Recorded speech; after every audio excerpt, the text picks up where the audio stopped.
Bonjour frères et sœurs et merci de votre fidélité. Voilà une parabole qui vient provoquer l'indifférence. Un disciple du Christ ne peut être sourd et aveugle aux réalités de notre monde. Un monde où se côtoient le pire et le meilleur, la joie et les larmes. Nous avons joué de la flûte et vous n'avez pas dansé. Nous avons chanté des lamentations et vous ne vous êtes pas frappé la poitrine. Où nous situons-nous ? Comment allons-nous nous inscrire dans cette vie du monde? Comment allons-nous apporter notre contribution? Dieu, de son côté, offre sa parole par son prophète Jean-Baptiste, et l'on dit c'est un possédé. Dieu vient chez nous par son Fils, et l'on dit voilà un glouton, un ivrogne.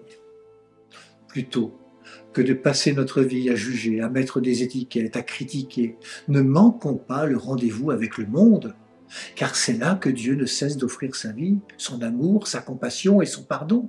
Il serait dommage de passer à côté.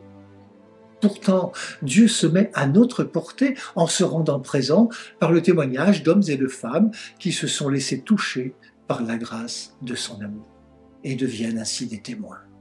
On a envie de dire, mais que faut-il de plus pour que soit reconnu le message de l'Évangile?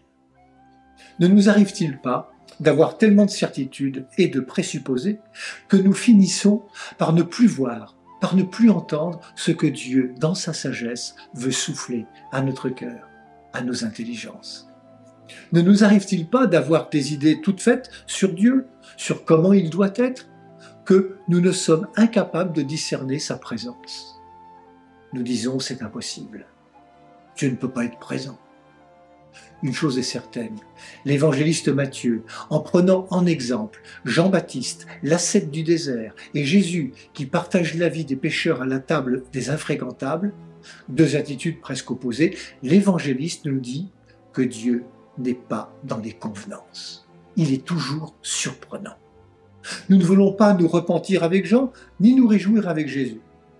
Comment ne pas en rester aux seules apparences? Comment apprendre à être juste dans nos jugements?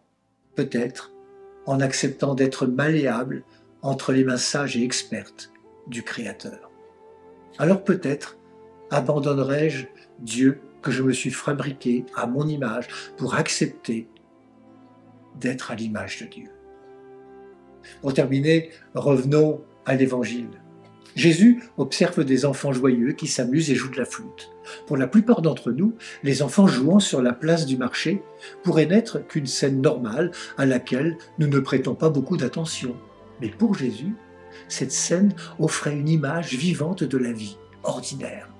Peut-être pouvons-nous, nous aussi, prendre le temps de remarquer les petites choses de notre vie, les événements fortuits, les scènes joyeuses qui nous entourent et écouter ce que Dieu peut me dire à travers elles.